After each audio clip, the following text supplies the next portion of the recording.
Hello everyone, I welcome you all to this session, and in this session we will discuss about the continent Australia, and it is the world's 6th largest country by total area and the world's smallest continent. In this unit we will cover 5 subheadings, and they are physical geography, landforms and aerial features, climate, mountains, rivers, waterfalls and deserts, and finally we have the major tourist attractions. Australia is a country located in the southern hemisphere near Indonesia, New Zealand and Vanuatu. It is an island nation that makes up the Australian continent as well as the island of Tasmania and some other small islands. Due to its isolation from the rest of the world, Australia was an uninhabited island until about 60,000 years ago. At that time, it is believed that people from Indonesia developed boats that were able to carry them across the Timor Sea. Most of the first settlers in Australia were convicts who were transported there from England.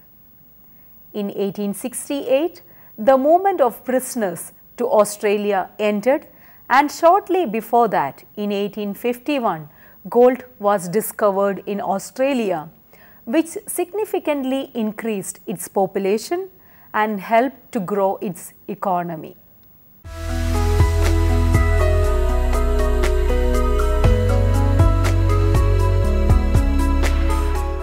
Australia comprises a land area of almost 7.7 million square kilometers. The land area of Australia is almost as great as that of the United States of America, about 50% greater than Europe and 32 times greater than the United Kingdom. Much of the center of Australia is flat, but there are numerous ranges and some individual mountains, of which Uluru is probably the best known. Despite the popular references to Australia at the bottom of the world in the southern hemisphere, Australia is in fact the lowest continent in the world in terms of its elevation, with an average elevation of only 330 meters. The highest points on the other continents are all more than twice the height of Australia's highest mount peak, Kosciuszko.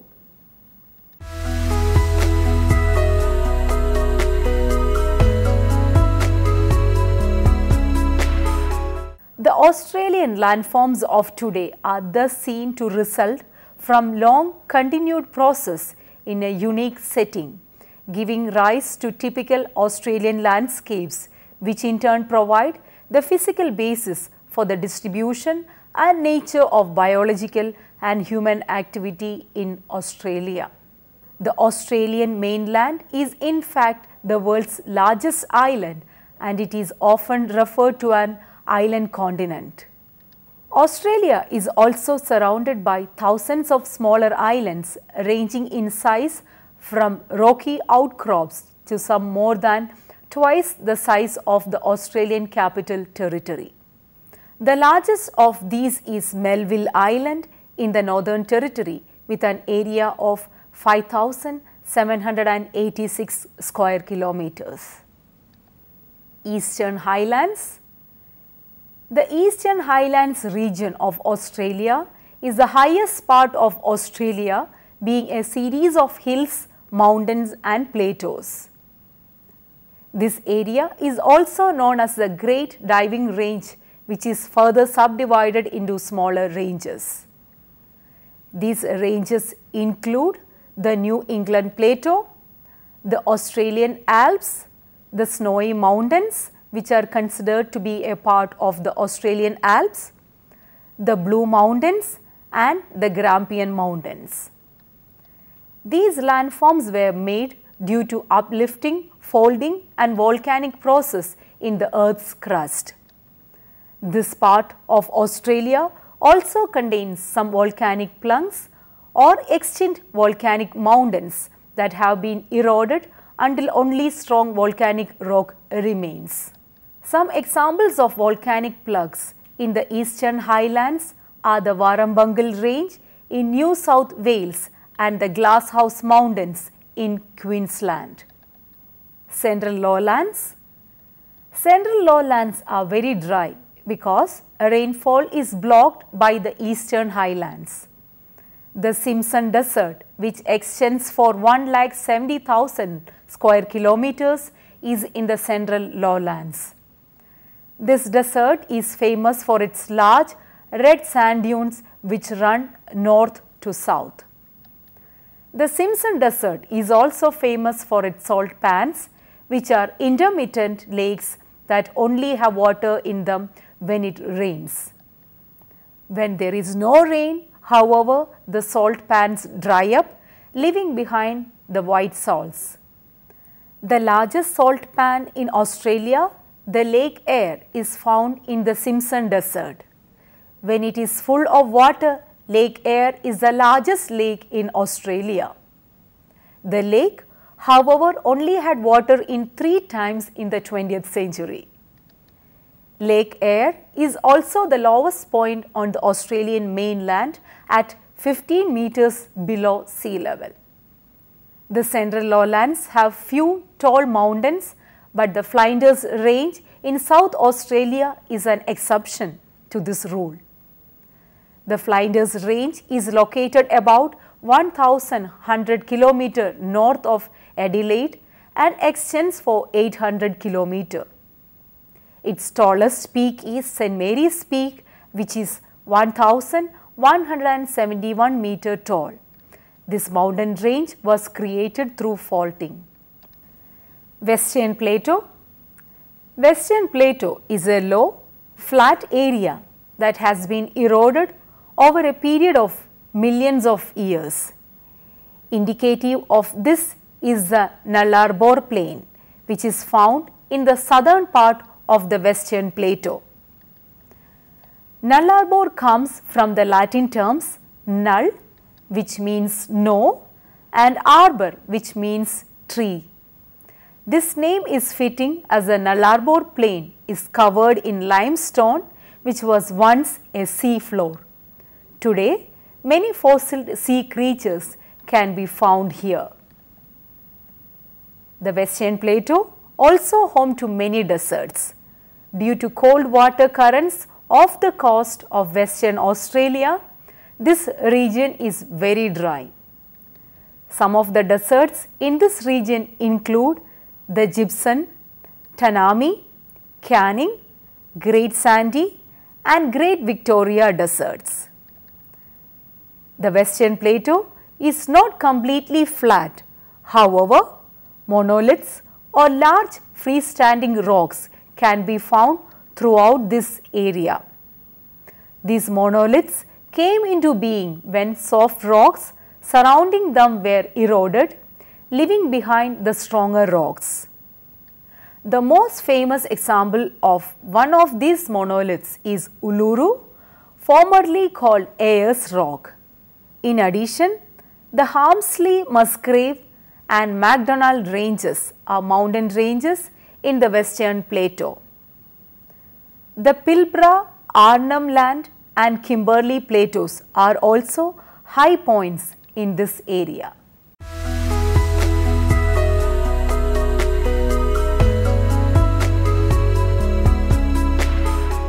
Due to the size of the continent, there is not one single seasonal calendar for the entire continent. Instead, there are 6 climatic zones and this translates as 2 main seasonal patterns. Australia's climate is mostly arid to semi-arid, but the south and east are temperate and the north is tropical.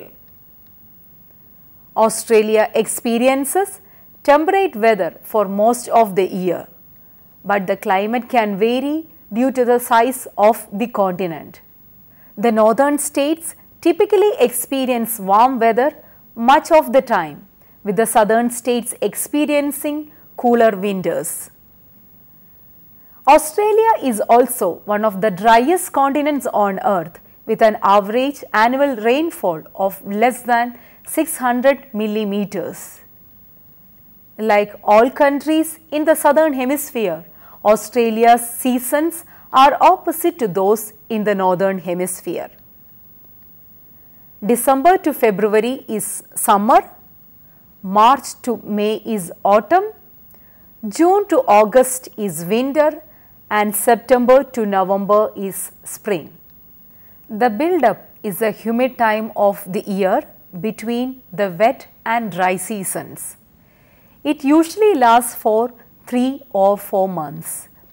Things become quite tense during the build-up as people sit and swelter in the humidity while waiting and hoping for the first rains to come.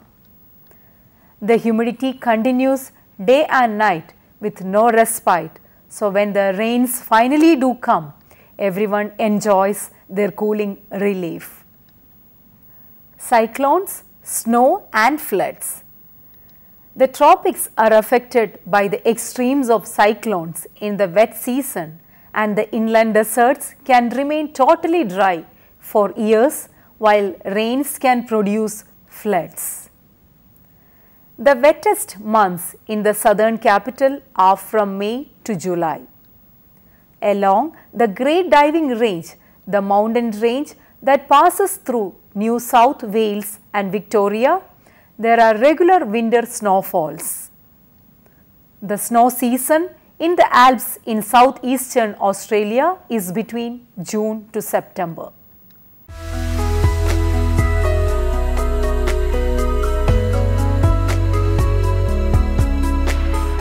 The highest peak on the Australian mainland is Mount Kosciuszko, which is 2,228 meters above sea level.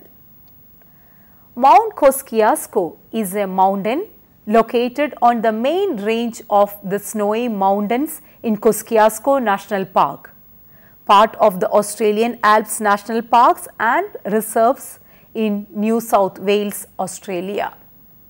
It is a little known fact that the highest mountain point on Australian territory is in the Australian Antarctic Territory. Each year in December, an ultra-marathon running race called the Course to Kosciuszko ascends to the top of Mount Kosciuszko after starting at the coast 240 kilometers away. Australia's longest river. The lengths of the 10 longest rivers in Australia were recalculated in September 2008 by Geoscience Australia using data from the National Topographic Database. The calculations confirm that Australia's longest single river is the River Murray at 2,375 kilometers. The River Murray and its tributary, the Darling River, are the main rivers in the Murray-Darling River Basin. This drainage basin comprises the major part of the interior lowlands of Australia, covering more than 1 million square kilometers or about 14% of Australia. The Murray-Darling catchment also contains Australia's longest continuous river system. We shall see now Australia's deserts. Australia is the driest continent in the world. About 35% of the continent receives so little rain. The largest Australian desert is the Great Victoria Desert at 3,48,750 square kilometers, spanning western and southern Australia. The second largest desert is the Great Sandy Desert in Western Australia at 2,67,250 square kilometers. The total desert area equates to 18% of the total mainland area of the country. Waterfalls. Australia's waterfalls are not what most people associate with the land down under, but they are bountiful in the country and continent of Australia, and they are amongst the country's scenic features that delight nature lovers. The spectacular site at Talbot Bay in Western Australia is just one of the amazing water features nature has on offer, but even the standard vertical drops are spectacular. Jim Falls in Kakadu National Park gushes a magnificent display of mist and color in the rainy season and shrinks to nothing in the dry. Wallaman and Wolomombi Falls in Queensland and New South Wales respectively are the two largest permanent waterfalls in Australia, with a combined drop of more than 500 meters.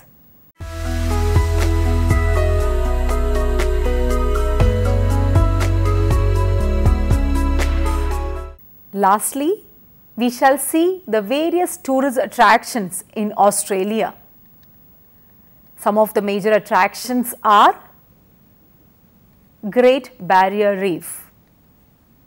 One of the top destinations for underwater explorers and scuba divers is the world's largest barrier reef system, famously known as the Great Barrier Reef.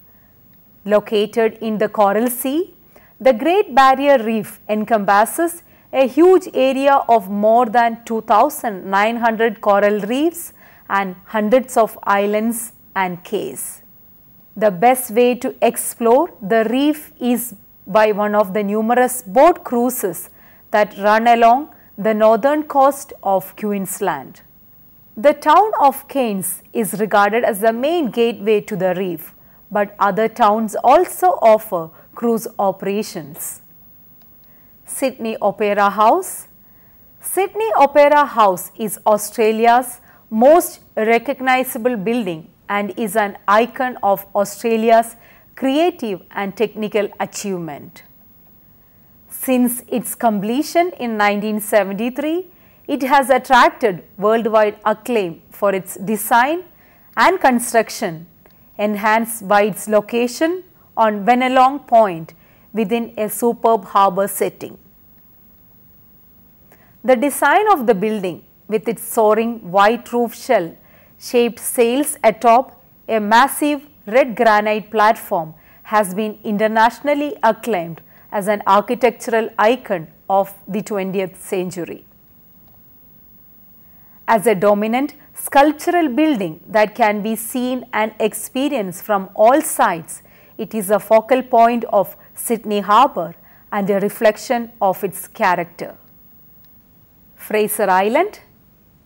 This beautiful island, which is located in Queensland, boasts rainforest, sand dunes, more than 100 freshwater lakes and pretty coloured sand cliffs.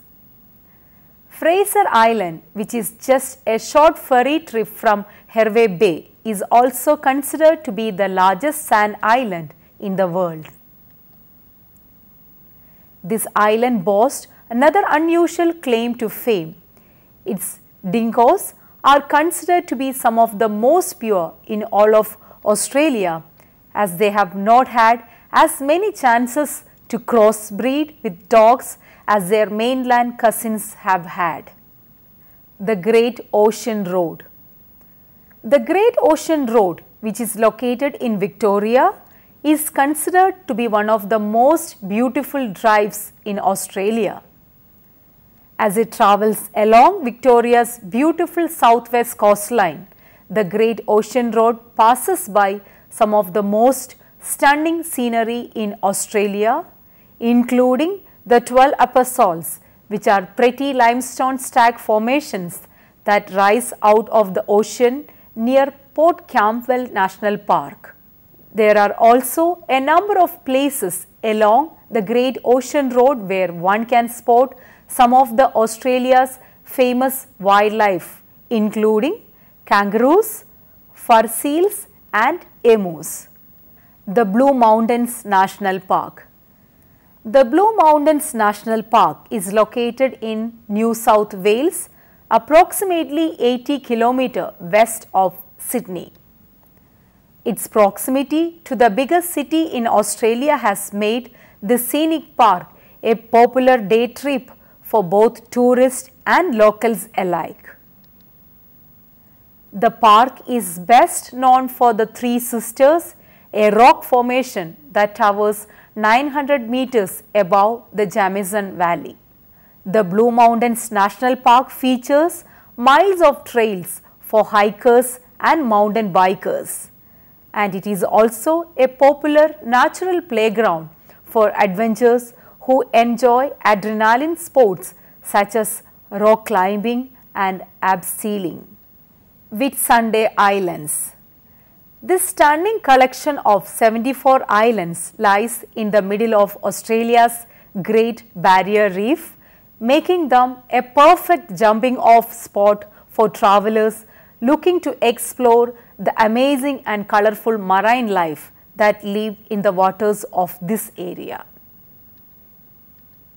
Although most of the Whitsunday Islands are deserted, 7 do have outstanding resorts on them, including the world famous one and only on Hayman Island, a favorite of celebrities and the rich and famous.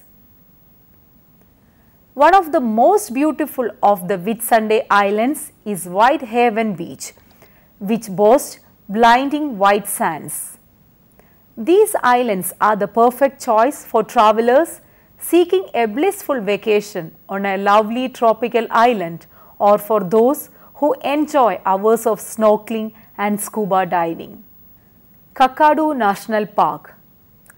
Located in Australia's Northern Territory, about 3 hours north of Darwin, Kakadu is country's largest national park.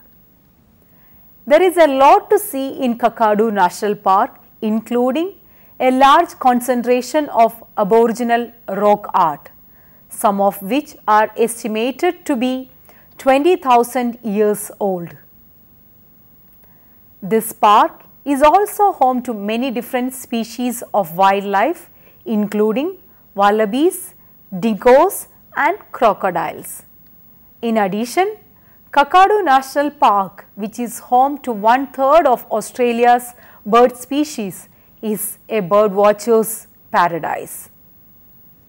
To conclude, I would say that Australia is situated on the Indo-Australian plate, which is surrounded by the Indian and the Pacific Oceans.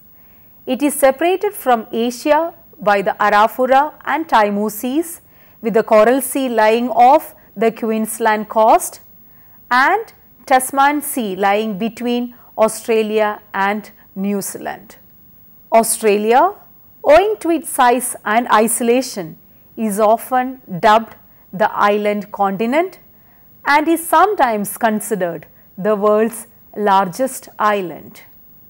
The diversity of Australia's features are significant, and for those not familiar with the scale of the country, it is easy to think of it as a relatively small island.